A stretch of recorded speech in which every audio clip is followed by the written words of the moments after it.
안녕하세요. 다산에드 전병칠 원장입니다. 자, 전기 기능사 필기 여러분께서 드디어 대단원의 막을 올리셨습니다. 옛말에 시작이 반이다라는 말이 있습니다. 그 말이 무엇이냐면은 아무리 멀고 힘든 것도 일단 시작하면 반을 간 것과 다름이 없다. 바로 이런 얘기죠. 옛 어른들의 말씀인데 저는 공부를 하면서 그 이야기에 적극 공감을 하게 됩니다. 우리가 공부를 얼마나 많이 했느냐, 진도가 얼마나 많이 나갔느냐도 중요하지만 처음부터 공부를 하겠다고 딱 결심한 그 시점이야말로 이미 여러분께서 소기의 성과를 거뒀다라고 이야기해도 과언이 아니라고 생각을 하게 됩니다. 다산에듀 전기 기능사와 함께 이 자격증을 공부하신 여러분들 정말로 반갑습니다. 여러분들과 함께 앞으로 전기 이론, 그 다음에 전기 기기, 전기 설비, 저와 같이 계속 강의를 이끌어 나갈 거고요. 그 다음에 여러분과 함께 하는 동안 이 강의는 본문을 먼저 말씀드린 다음에 그 다음에 문제를 푸는 방식으로 구성을 했습니다. 그래서 각 단원마다 문제가 작게는 10문제, 많게는 한 50문제까지도 이렇게 넣게 되었습니다. 최근에 기출문제가 CBT 경향으로 바뀌면서 최근에 기출되었던 그리고 앞으로 출제될 다양한 문제들을 많은 예시로 수록하였기 때문에 여러분께서 자격증을 준비하실 때 더없이 좋은 교재 그리고 더없이 좋은 강의가 될 것이라고 생각을 합니다. 자, 여러분 첫 술에 배부를 수는 없습니다. 그리고 전기를 공부한다는 것이 결코 쉬운 것은 아닙니다. 아주 어려운 과정을 여러분들이 시작하신 것이고, 자, 그 과정에서 여러분들이 조금 이해가 안 되는 것이 있을 수도 있습니다. 그러니까 공부를 하다가 임피던스?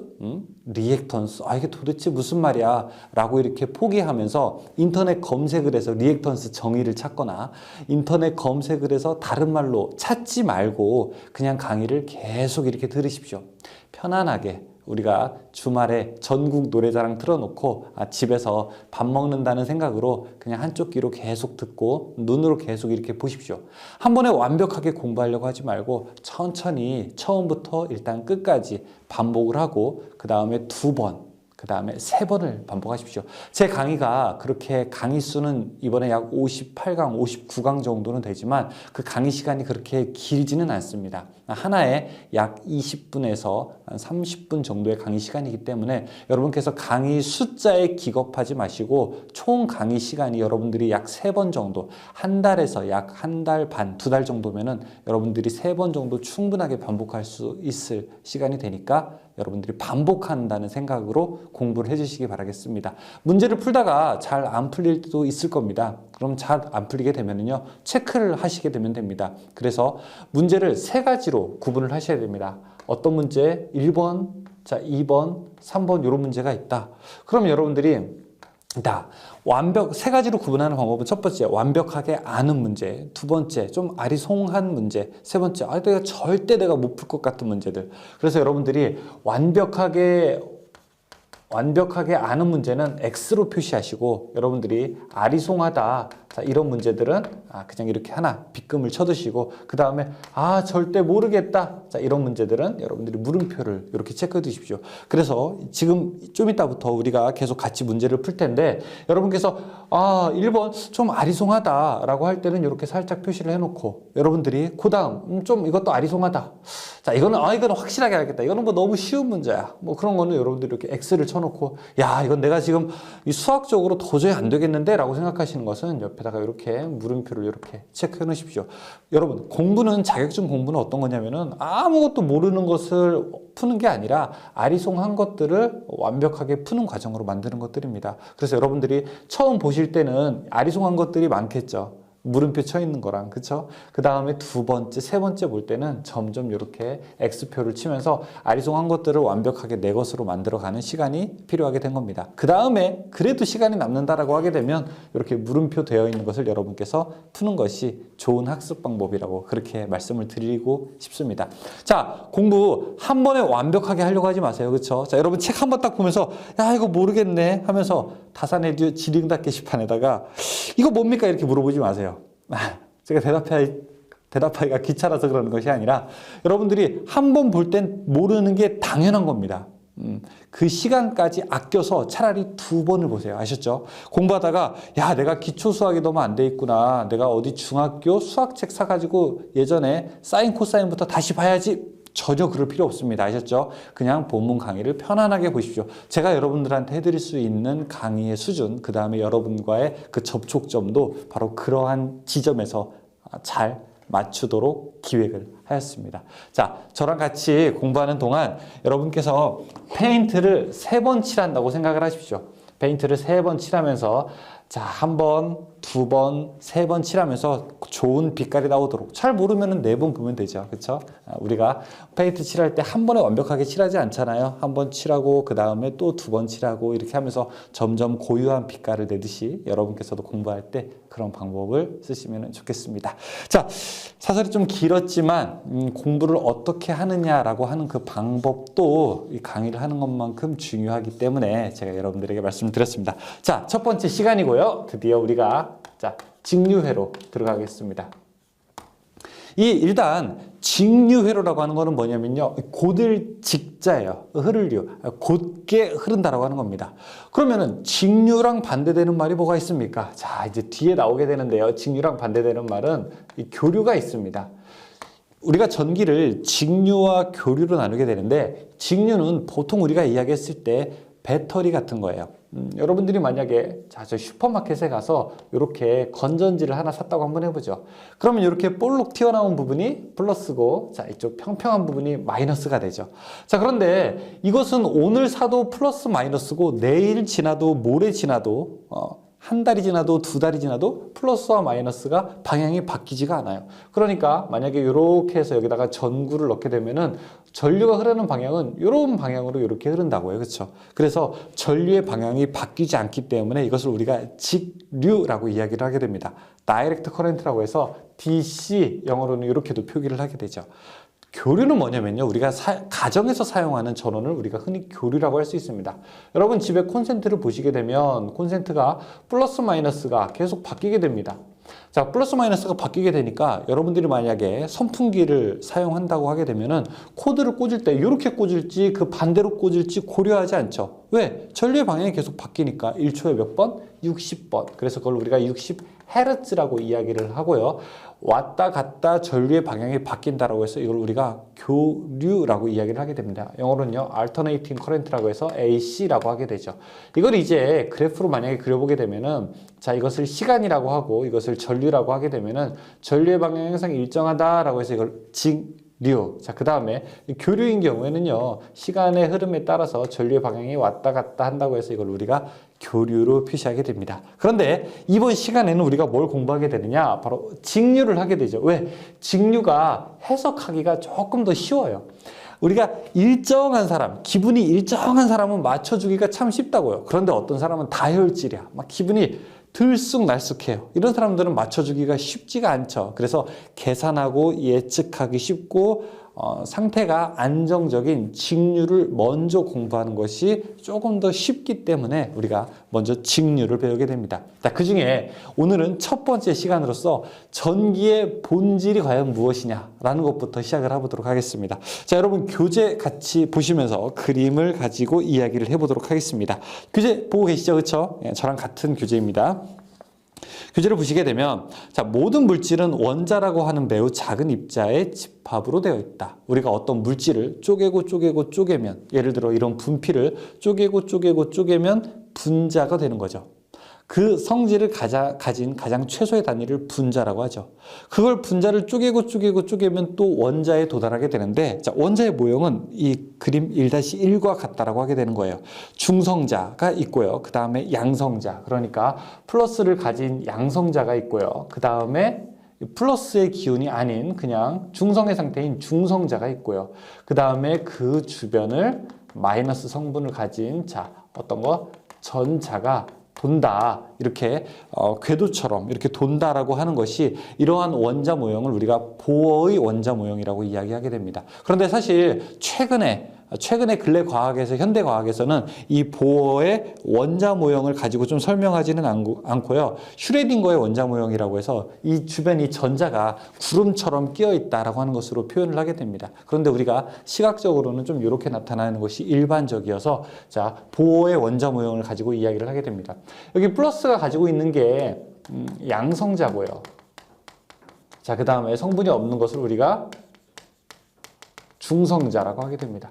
양성자와 중성자가 만난 거 바로 이 부분을 우리가 무엇이라고 하냐면 원자의 핵이라고 하게 되죠. 그러니까 플러스를 가진 것과 마이너스를 가진 것이 같이 공존을 하게 되는 것이 바로 원자가 되는 겁니다. 그런데 지금 플러스가 2개고 마이너스가 이렇게 2개일 때 플러스와 마이너스의 크기가 전체적으로 같기 때문에 자, 얘는 전기적으로 어떤 성질을 띠게 되느냐, 전체적으로 이 중성의 성질을 띠게 되고 있는 겁니다.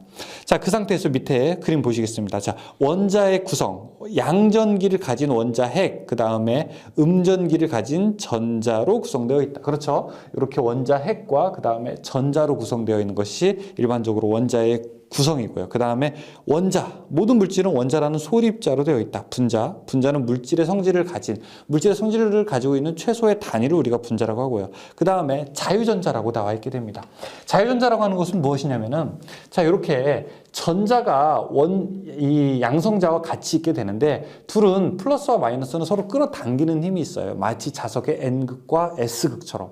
서로 끌어당기는 힘이 있게 되는데 만약에 조금 멀리에 이렇게 전자가 하나 있다. 자, 이걸 우리가 가장 멀리에 있는 것을 최외곽 전자라고 이렇게 하겠습니다. 우리가 태양을 중심으로 다양한 행성들이 이렇게 돌고 있잖아요. 그렇죠? 그런 것과 마찬가지로 이 외부에 있는 거는 쉽게 외부에서 빛이나 그 다음에 열이나 어떤 전기적인 자극이 주어졌을 때 밖으로 쉽게 튕겨 나갈 수 있습니다. 그러니까 이걸 우리가 구속력으로부터 멀어진다라고 하게 되는데 너무 멀리 있게 되니까 쉽게 외부에서 자극이 왔을 때 얘가 밖으로 튕겨 나갈 수 있게 되는 겁니다. 이러한 녀석을 가지고 우리가 자유전자라고 하게 됩니다. 왜 자유전자가 중요하게 되느냐? 전기라고 하는 것이 바로 누구 때문에? 이 자유전자 때문에 발생을 한다는 거예요. 왜? 전기라고 하는 것의 정의가 뭐냐면요. 전기가 여러분 뭐예요? 전기가 무엇입니까? 물어보면 여러분 뭐라고 대답할 수 있어요? 전기가 무엇입니까? 우리 일상생활에 필요한 거? 에너지? 에너지 맞아요. 이 전기라는 것이 어떤 에너지냐면은 전자의 이동으로 만들어지는 에너지를 바로 우리가 전기 에너지라고 합니다. 그러니까 전자가 그러면 어떤 애가 움직이느냐? 좀 가까이 있는 애는 움직이기 쉽지 않겠죠. 이렇게 좀 멀리 있는 애들, 이런 애들이 쉽게 외부의 자극으로부터 이탈하게 되는데 얘네들을 바로 가지고 우리가 자유전자다라고 이야기하게 됩니다. 그러면 전기가 누구 때문에 생기냐? 자유전자 때문에 그렇다. 이렇게 이야기해도 과언이 아니죠. 자, 밑에 그림을 보시게 되면은 양성자와 중성자, 전자의 이제 그림이 있는 자, 이런 보호의 원자 모형이 하나 더 있습니다. 자, 전기의 발생과 소멸을 보시게 되면은 그러면 예를 들어 지금 그림 형태로 한번 보게 되면은 이런 예를 한번 들어보죠. 예를 들어 플러스가 하나 있고 플러스가 2개 있고 그 다음에 마이너스가 하나 있고 마이너스가 2개 있고 자, 이런 양성자가 2개, 그 다음에 전자가 2개 있다고 이렇게 한번 그림을 한번 그려보겠습니다. 얘는 이 둘 2대2 서로 힘이 같게 되니까 이건 지금 중성인 상태예요. 그쵸? 중성인 상태에서 만약에 이 마이너스 하나가 밖으로 나갔다라고 한번 해보죠. 그러면은 마이너스는 하나가 되고 전자는 하나가 되고 양성자는 2개가 되니까 이 전체적으로 에너지는 누가 더 크게 되는 겁니까? 플러스 기운이 더 커지게 되는 거 아니겠습니까? 그렇죠? 자, 이러면은 우리가 뭐가 되냐? 이런 바로 양전기가 된다. 전자가 하나 이탈하게 되면 전자가 마이너스 성분을 가지고 있기 때문에 얘가 이탈하게 되면 양전기가 되게 되는 거고요. 자, 그 다음에 플러스는 그대로예요. 그런데 이 마이너스 하나가 어디에서 놀러 왔어요. 이제 하나가 더 들어왔어. 자, 이렇게. 그러면 전체적으로 마이너스는 3개이지 않습니까? 자, 이러면 어떻게 된다? 얘는 마이너스 기운을 가지고 된다. 음전기가 된다. 그러니까 얘는 플러스 성분을 가지고 얘는 마이너스 성분을 가지게 된다. 원래 중성이었던 것이 양전기도 될 수 있고 음전기도 될 수 있죠. 원래 전기적 성분이 없었는데 자, 이러한 현상을 가지고 우리가 대전됐다라고 이야기를 하게 됩니다. 대전됐다. 전기적인 성분을 띠게 됐다. 여러분들이 만약에 책받침이 있어요. 책받침을 갖다 머리에다가 그냥 댔을 때에는 아무런 전기적인 영향이 없다고요. 그런데 책받침을 머리에다가 막 비볐어요. 머리가 비비게 됩니다. 그러면은 머리카락이 플러스로 바뀌고 이 책받침이 마이너스로 바뀌게 되거든요. 왜? 머리에 있는 마이너스 전자가 책받침으로 이동을 하기 때문에 이동을 해서 여기는 머리카락은 전자가 부족하고 여기는 이제 과전자 상태가 되는 거죠. 그럼 서로 플러스 마이너스가 되니까 마찰 전기라고 하는 게 생기게 되죠. 그렇게 전기가 생기게 되는 것을 우리가 뭐 대전됐다라고 이야기를 하게 됩니다. 자, 거기 전기의 발생과 소멸을 보게 되면 바로 그런 대전된 상태를 이야기하는 겁니다. 누구 때문에 그래요? 누구 때문에? 자유전자 때문에. 이렇다. 놀러 가는 애, 놀러 오는 애 다 누구예요? 이런 애들 이름이 자유전자가 되게 되는 겁니다. 자, 그 다음에 전하와 전기량 이런 말도 보게 될게요. 전하와 전기량, 전하 어떤 물체가 대전되었을 때 이 물체가 가지고 있는 전기, 즉 대전된 전기, 이 두 개가 대전된 전기죠. 이런 전기를 가지고 우리가 전하라고 이야기를 하게 됩니다. 전하. 그러면은 도대체 전하가 얼만큼의 전기량을 가지고 있느냐? 전기를 가지고 있느냐, 그걸 우리가 전기량이라고 이야기를 하게 되죠. 자, 여기서 중요한 거 전기량 나옵니다. 자, 이제 본격적으로 이제 전기 용어들을 시작해 보도록 하겠습니다. 전기량은 우리가 이제 한글로 얘기하는 거죠. 그런데 우리가 한글로 얘기하게 되면은 이 국제적인 기준과 맞지 않으니까 앞으로 그냥 이렇게 Q라고 이야기할게요. Q. 이걸 우리가 뭐라고 하냐면 기호라고 부르게 됩니다. 그 다음에 쿨롱이라고 하게 되는데 이걸 우리가 단위라고 이야기하게 되는 거죠. 이걸 읽을 때 우리가 C를 쿨롱이라고 이야기하겠습니다. 우리 키는 센티미터잖아요. 그렇죠? 몸무게는 킬로그램이고 그런 게 바로 이제 이런 단위가 되는 거죠. 그렇죠? 단위. 몸무게는 우리가 뭐 W는 하면 웨이트, W는 하면 10kg 하게 되면은 기호와 단위를 같이 나타내게 된 거죠. 전기량이라고 하는 것도 있어요. 자, 예를 들어 보시죠. 여러분 이런 원자는 우리 눈에 보입니까? 원자는 우리 눈에 보이질 않죠. 그렇죠? 우리가 쉽게 볼 수 없는 거죠. 그런데 이 전자가 이동했을 때 전기가 생긴다고 했는데 그럼 이 전자는 심지어 이 원자도 우리가 볼 수 없는데 이 전자 한두 개가 움직이는 것을 우리 눈으로 볼 수 있을까요? 볼 수 없죠. 예를 들어 여러분 모래를 우리가 어떤 양을 정하게 되면 모래 한 주먹 이런 거는 우리가 알 수 있죠. 그렇죠? 눈에 볼 수 있잖아요. 모래 한 주먹. 근데 모래 원자 하나, 뭐 분자 하나 이런 건 우리가 볼 수 있나요? 볼 수 없어요. 그래서 모래를 만약에 우리가 어떤 세야 된다. 모래를 셀 때에는 모래 뭐 한 주먹, 모래 뭐 한 트럭 그렇게 우리가 단위를 우리 좀 눈에 가시성 있는 단위로 좀 큰 단위로 바꿔줘야 될 겁니다. 물도 마찬가지예요. 물 분자 하나 이런 거 우리 눈에 볼 수 있나요? 뭐 수소 2개, 그 다음에 산소 하나가 결합됐을 때, 그쵸? 물 분자 하나가 되는데, 우리 눈에 볼 수 있나요? 아니요. 우리 눈에 보이는 거는 최소한 뭐가 됐을 때, 한 물 방울 정도가 되었을 때 우리 눈에 보이게 되는 거죠. 전기도 마찬가지예요. 이런 애들은 너무 작으니까 우리 눈에 이제 볼 수가 없더라고요. 그래서, 그럼 최고 작은 단위를 뭘로 해야 되느냐? 그걸 우리가 그러면은 쿨롱이라고 해서 1 쿨롱이라고 하자. 1 쿨롱. 그럼 1 쿨롱은 얼만큼을 도대체 1 쿨롱이냐? 자, 여기를 보세요. 전자가 지금 하나 밖으로 나간 거죠. 그렇죠? 전자가 하나 나간 거죠. 자, 이건 전자가 하나 어떻게 돼요? 들어온 거죠. 전자가 하나 나가고 전자가 하나 들어온 거죠. 이 전자가 여기는 과한 거고 여기는 부족한 거죠. 과 또는 부족이 몇 개 정도 움직였을 때 6.24 곱하기 10의 18승 개 정도 과하거나 혹은 부족했을 때 이것을 우리가 1 쿨롱이라고 하게 됩니다. 이만큼이 여러분 얼마나 많은지 아세요? 6, 2, 8, 하나, 둘, 셋, 넷, 다섯, 여섯, 일곱, 여덟, 아홉, 열, 열하나, 열둘, 열세, 열네. 자, 이만큼 개가 전자가 많거나 부족한 걸 우리가 1 쿨롱이라고 하게 된다고요. 그러면은 마이너스 1 쿨롱은 뭐예요? 마이너스 1 쿨롱. 전자가 이만큼 많은 거죠. 그렇죠? 자유전자가. 플러스 1 쿨롱은요. 플러스는 어떻게 돼요? 밖으로 나가야 되니까 이만큼 부족하게 되는 거죠. 자, 그래서 아무튼 이런 개수도 중요하지만 어쨌든 전기를 우리가 나타내는 최소의 단위가 바로 전기량이다 라고 이렇게 여러분들이 기억해 주시면 좋겠습니다. 자, 그래서 그 표를 보시게 되면은 전하량이 있고 그 다음에 질량 있게 되는데 뭐 전하량, 전기량 똑같습니다. 이 입자에서 전기량을 보시게 되면은 양성자가 플러스 1.60219 곱하기 10의 마이너스 19승. 자, 이게 무슨 얘기냐면은 6.24 곱하기 10의 18승 분의 1 계산하게 되면요. 이 숫자가 나와요. 1.60219 곱하기 10의 마이너스 19승. 이렇게 되게 됩니다. 그래서 자, 이거를 우리가 뭐라고 하냐면요. 이 크기를 1 일렉트론 볼트라고 이야기합니다. 1 일렉트론 볼트. 1 일렉트론 볼트. 이 에너지의 크기를요.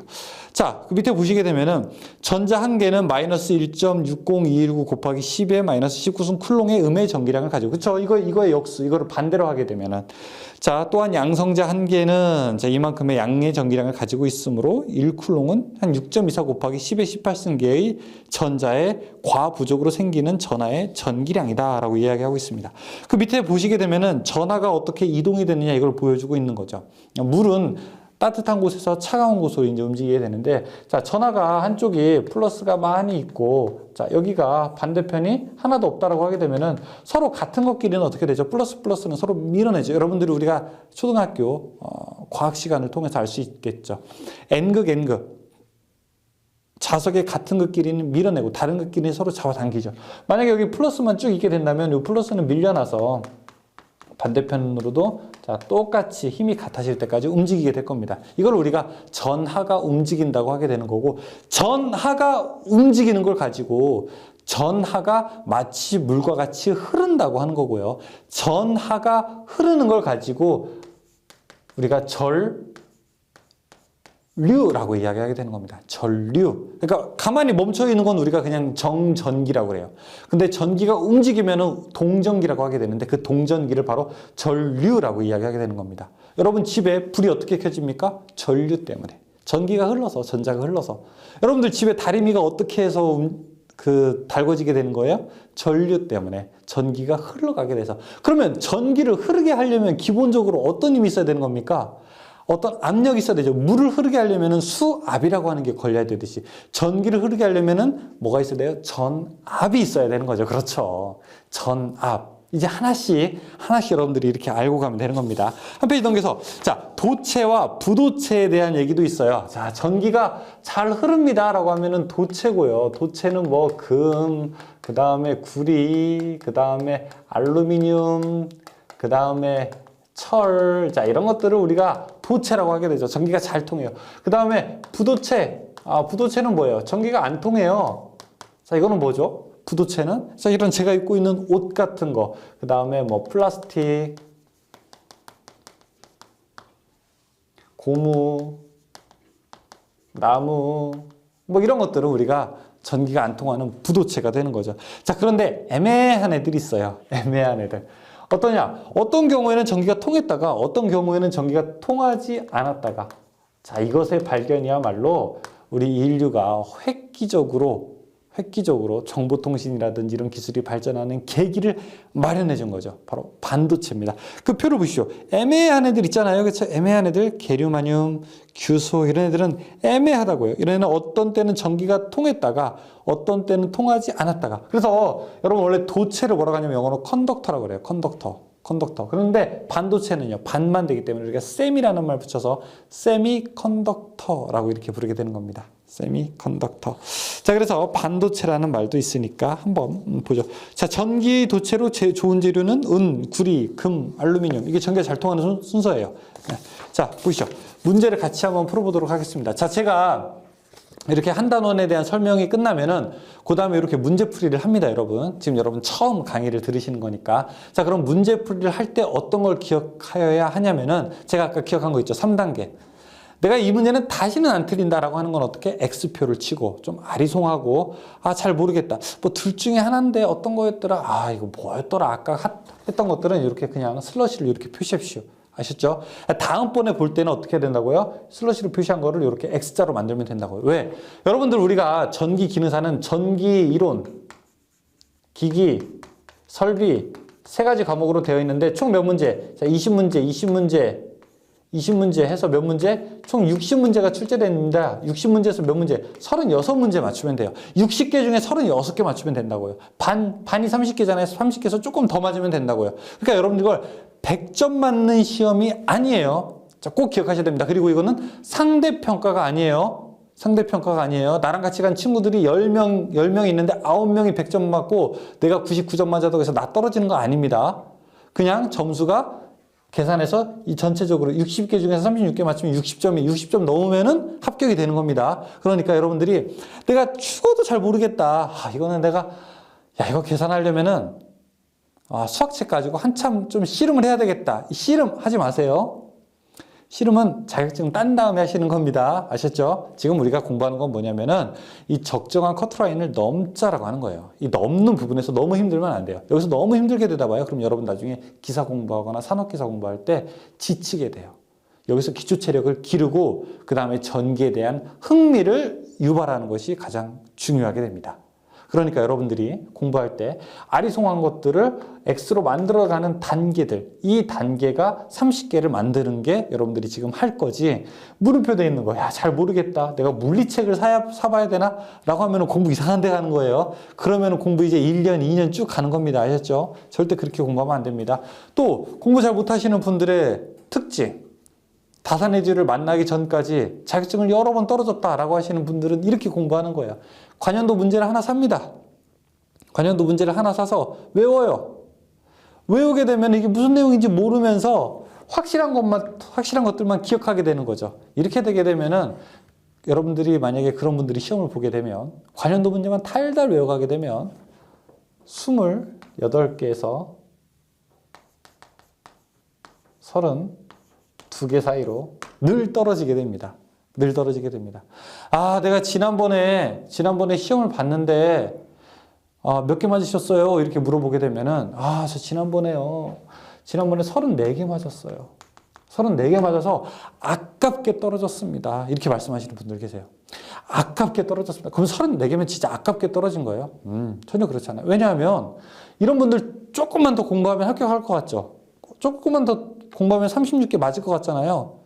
그럼 2개 정도만 공부하면 될까요? 이만큼의 노력만 하면 될까요? 전혀 안 그래요. 왜냐하면 36개, 34개 맞은 것 중에 찍어서 맞은 것도 있을 거 아니에요.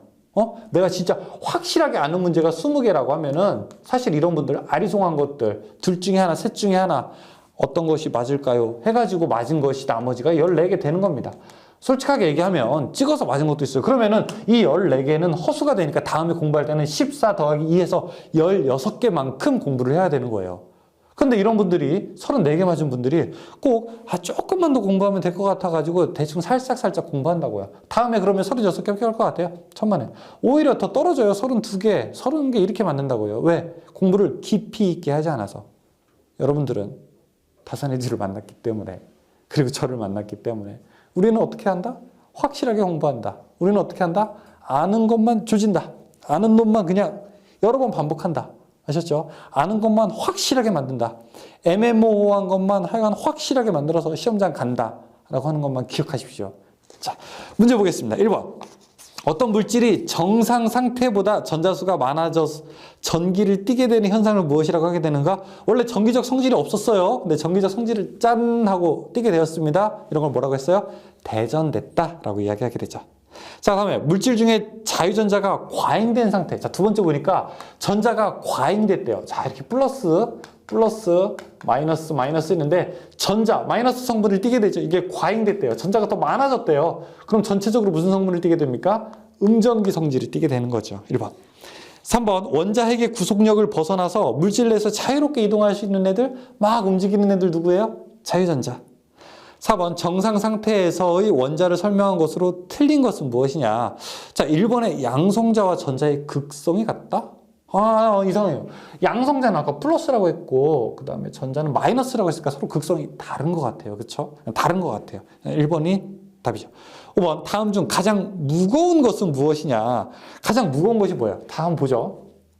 5번에, 자, 플러스 있고, 중성자 있고, 그 다음에 이 겉에 전자가 이렇게 있다고 한번 해보겠습니다. 2개.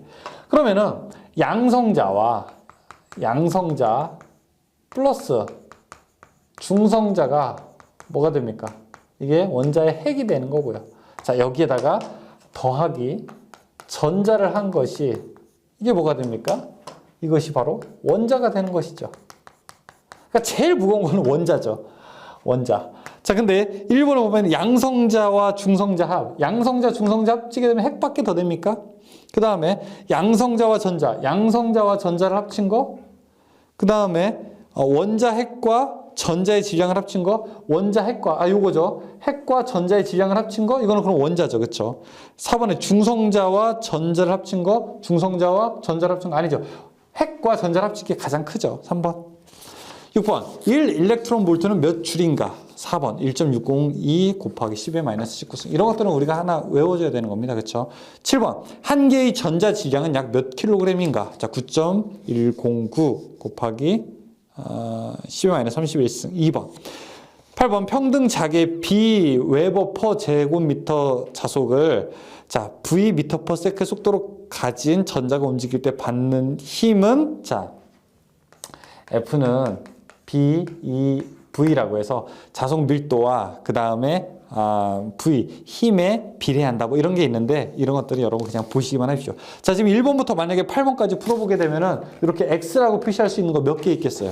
자, 1번 대전됐다. 뭐 2번 자유전자, 3번 자유전자, 4번, 5번 이 정도까지는 할 수 있으세요? 근데 6, 7, 8 이런 것들은 좀 애매하다. 모르겠다라고 하면 그냥 이렇게 표시를 해둬요. 그쵸? 표시해 주십시오. 다음에 한 번 더 볼 때 이런 것들 확실하게 계산하면 되는 겁니다. 이번에는 확실한 거 5개, 애매한 거 3개 이렇게 딱 정리를 해서 다음에 넘어갈 수 있죠. 그러면 다음에 두 번째 책 볼 때는요. 문제 풀 때는 어떤 것만 보는 거예요? 확실한 거는 본다 안 본다? 이건 안 본다. 왜? 아는 문제니까. 시간 아까워요. 다음엔 이런 애매한 것들만 보는 겁니다. 아셨죠? 자, 저랑 같이 공부를 할 거고 공부 재미있게 하자고요. 재미있게. 전기 공부가 어렵다고 생각하고 지겹다고 생각하면은 우리가 롱런 할 수 없어요. 마라톤 코스가 아주 길듯이 전기 공부도 길게 되는데 이 긴 공부를 우리가 시작하기가 힘들어요. 여러분들 편안하게 공부해도 자격증 딸 수 있습니다. 아셨죠? 저랑 같이 함께 하면 됩니다. 다산에드 전병 7원장이었습니다. 수고하셨습니다.